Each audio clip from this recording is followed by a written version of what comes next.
자, 우리 LG 트윈스 소식도 또 있어서 한번 다뤄보도록 할게요. 일단 FA 소식과 그리고 이 오늘 우천 취소가 우리 LG 트윈스에게 얼마나 좋은 소식인지에 대한 이야기를 하도록 하겠습니다. 자, 일단 첫 번째로 김현수와 박혜민이 FA 시장 다크호스? 강백호, 박찬호만 있는 게 아니다. LG 왕조 두 마리 토끼를 잡아야 한다. 자, 2025 FA 시장은 강백호와 박찬호가 일찌감치 투톱 최대어로 언급됩니다. 그러나 다가올 시장에 당연히 이들만 있는 것은 아니다.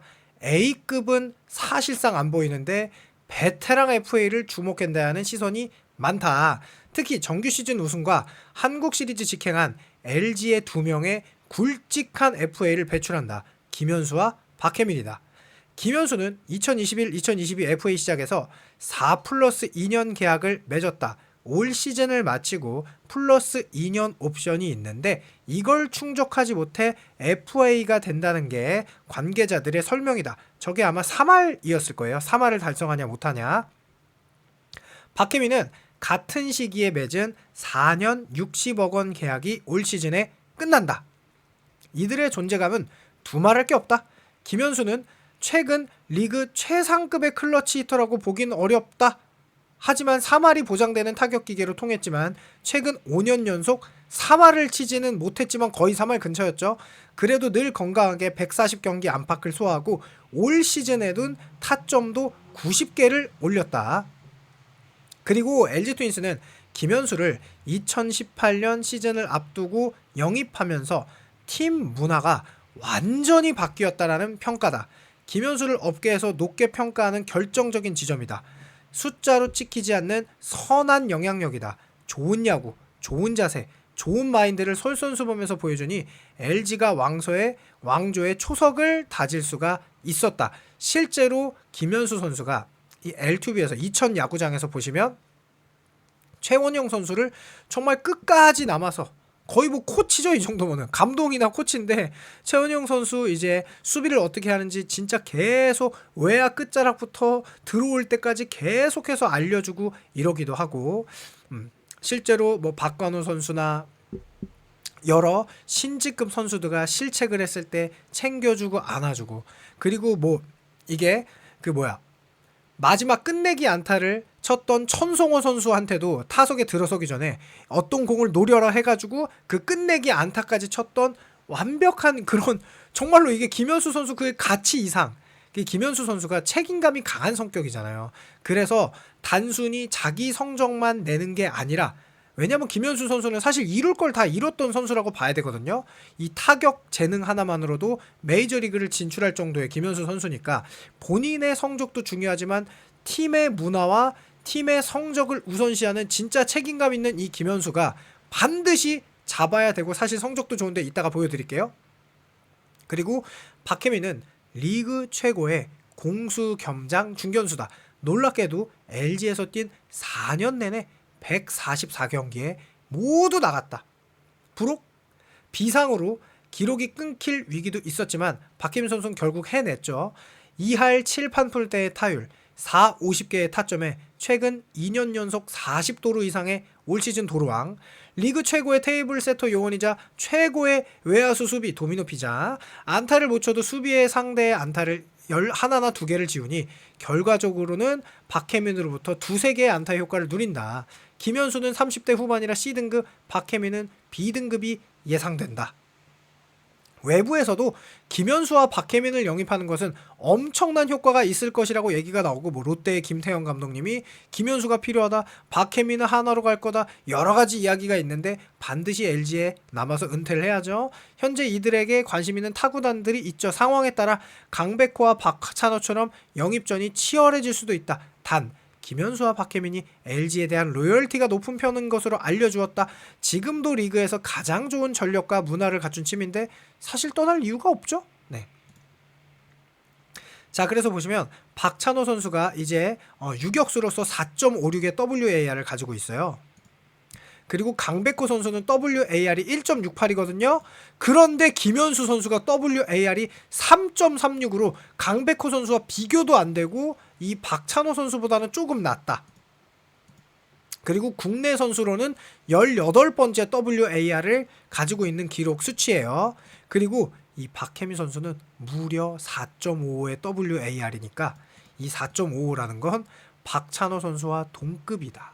물론 나이는 좀 많으나 도루를 많이 했고 전경기 출장을 하고 그 넓은 중견수 수비를 보는 것으로 봤을 때 앞으로 3, 4년은 거뜬하지 않을까라는 개인적인 생각이 있습니다. 팀의 문화도 햄장 말할 것도 없죠. 책임감은. 자, 그렇기 때문에 반드시 잡아야 하고요. 자, 내년 위에 한 자리씩 LG 염경엽 감독, 신인 박시원, 박관우를 코리안 시리즈 엔트리에 넣겠다 라는 건데, 염경엽 감독은 내년을 위해 박시원과 박관우에게 한 자리씩 주겠다고 밝혔다. 드래프트 60순위 박시원은 150km를 계속 던져요. 한 번 던지는 게 아니라 나왔다면 계속 던져.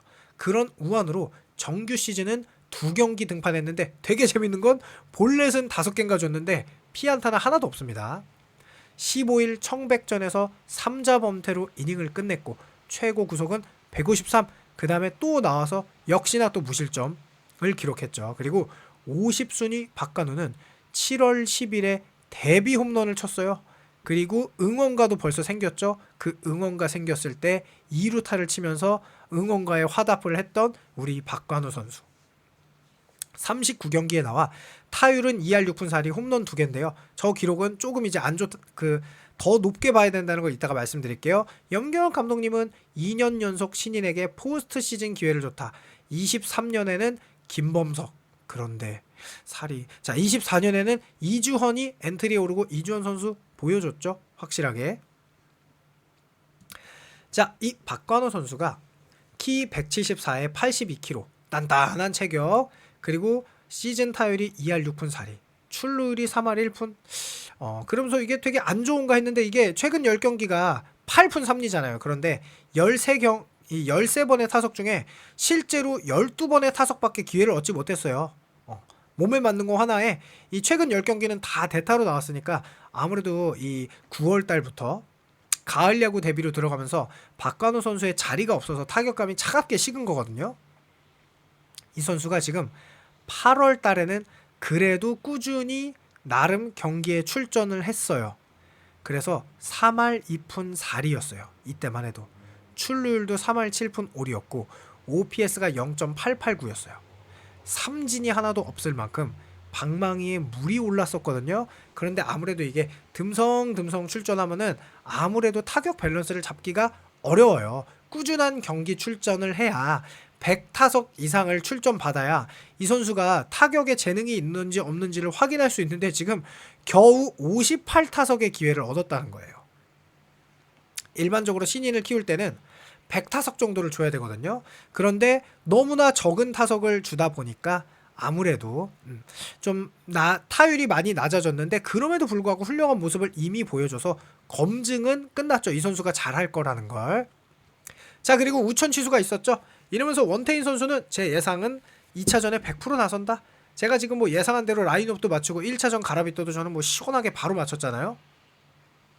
뭐 하루 전에 맞춘 게 아니라 저는 이제 SS 경기 끝나고 바로 올렸는데 그때 말씀했죠. 이게 우천 취소가 당연히 삼성에게 이득이고 당연히 하나에게 손해죠. 그러면서 요거는 그냥 올린 건데, 자, 가라비또가 왜 1차전이어야만 했냐라고 하면 폰세 선수가 좋은 투수이긴 하나 한화를 상대로 던지고 가라비또는 투심을 던지면서 볼넷이 많으나 한화는 볼넷을 골라내지 못하고 투심에게 되게 약한 타선이에요. 그래서 이 가라비또랑 폰세의 경우는 저는 이제 거의 뭐 5대5 비슷하다. 물론 폰세가 조금 유리하겠지만 그렇게 얘기도 했는데, 자, 2차전에 원태인이 나와야 하는 이유가 있습니다. 원태인 선수가 2차전에 나온다 하더라도 월요일 등판하고 일요일 등판하는 거니까 그렇게 큰 무리는 아니에요. 그렇게 큰 무리가 아니고 또 뭐가 좋으냐? 원태인 선수가 2차전에 나와야 만약에 5차전까지 나왔을 때 가라비또가 던지고 원태인이 불펜으로도 던질 수 있거든요. 박지만 감독이 충분히 그런 운영을 하고 있고, 그런데 만약에 2차전에 최원태가 나온다? 그러면 요 가라비또가 나올 때 어쨌든 가라비토가 이제 퀄리티 스타트를 매번 하는 투수도 아니거니와 삼성의 불펜도 불안하기도 하고 원태인 선수가 여기 나올 수가 있거든요. 5차전은 말 그대로 뒤가 없는 경기니까. 그렇기 때문에 이 원태인 선수가 나와서 만약에 삼성이 올라간다 그러면 이제 선발이 막 꼬이죠. 원태인도 못 쓰고 가라비토도 못 쓰고 그런 경기도 우리에게 더 좋은 영향으로 되고, 또 뭐가 있냐, 하나도 만약에 5차전까지 가게 된다 라고 하면은 이것 또한 힘을 다 빼고 오니까 우리에게 좋고요. 또 이런 게 있어요. 정상적인 경기로 우촌 취소가 안 됐으면 이 4차전에서 만약에 삼성이 3승 1패를 하던 하나가 3승 1패를 하던 화요일에 끝나고 토요일에 경기가 되면 3일을 쉬어요. 수, 목, 금 3일을 쉬고 우리 LG 트윈스와 경기를 하게 되는데, 이게 만약에 4차전에서 끝난 거예요. 그럼 화요일이 아니라 언제 끝나요? 수요일에 끝나죠. 그러면 목, 금 이틀을 쉬고 우리 LG 트윈스랑 붙게 되니까 어떤 경우에도 상당히 우리가 유리하다. 5차전까지 가면 하루 쉬고 와도 어차피 피 터졌으니까 좋은 거고, 4차전까지 가도 충분한 휴식을 하지 못하고 이틀 쉬고 우리 LG 트윈스랑 붙으니까 정말 좋은 거죠.